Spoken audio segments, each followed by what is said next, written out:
Circonstance oblige, la première séance plénière consacrée aux questions orales mensuelles adressées au chef du gouvernement sur la politique générale de cette nouvelle année législative a été consacrée aux enjeux économiques et sociaux du projet de loi de finances 2023. Une séance que le chef du gouvernement a entamée en rappelant d'emblée que son gouvernement est un gouvernement qui concilie les décisions avec les slogans, et non un gouvernement qui fait fi des engagements. Un gouvernement qui prend l'initiative, et non un gouvernement qui réagit. Un gouvernement d'action, et non un gouvernement de controverse. M. Akanouche a ensuite fait remarquer que son gouvernement est confronté à une équation composée des effets des crises et des défis qui ont surgi, d'une part, et du poids de l'héritage des dossiers en souffrance, d'autre part. Mais cela ne nous fera pas pour autant perdre le cap de la gestion des dossiers à caractère stratégique relevant des hautes orientations royales, des recommandations du nouveau modèle de développement et des aspirations et priorités des Marocains contenues dans le programme du gouvernement, a-t-il assuré. Dans le prolongement des mesures prises en 2022, le gouvernement a inclus des mesures structurelles de soutien aux ménages et aux entreprises dans le cadre de la mise en œuvre de la vision royale et des engagements électoraux des partis de la majorité devenus des engagements du gouvernement après les élections législatives du 8 septembre 2021, a-t-il dit. 3 axes et 10 mesures phares. Pour le PLF 2023, l'action du gouvernement sera articulée autour de 3 axes et se fixe comme objectif une dizaine de mesures phares. En ce qui concerne les axes, elle portera notamment sur la consolidation des fondements de l'État social, le renforcement de l'économie au profit de l'emploi et la réforme de l'administration pour améliorer la gouvernance de la gestion de la chose publique.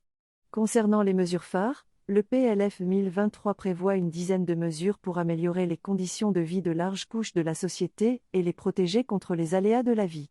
Il s'agit notamment, comme l'a indiqué M. Akanouche, de mesures visant les ménages les plus vulnérables, la classe moyenne, les salariés des secteurs publics et privés, les travailleurs non salariés et les retraités, de mesures à destination de tous les ménages marocains avec l'amélioration de l'offre en prestations de santé, de la qualité de l'école publique et de l'accès au logement et de mesures destinées à soutenir le pouvoir d'achat des ménages pour faire face aux retombées des crises extérieures.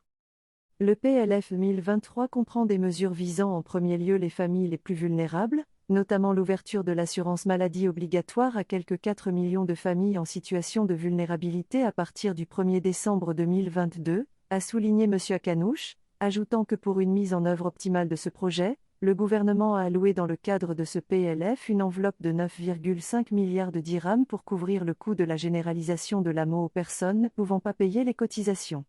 Et toujours dans le cadre du soutien aux familles pauvres et nécessiteuses, le gouvernement prévoit, d'ici la fin de 2023, de généraliser les subventions directes sous forme d'allocations familiales afin d'assurer à ces familles un niveau de vie décent, a affirmé le chef du gouvernement, précisant que ces subventions bénéficieront à 7 millions d'enfants et à 3 millions de familles n'ayant pas d'enfants en âge de scolarité. Le PLF 2023 s'inscrit dans la continuité des mesures visant à améliorer le système de santé et l'école publique.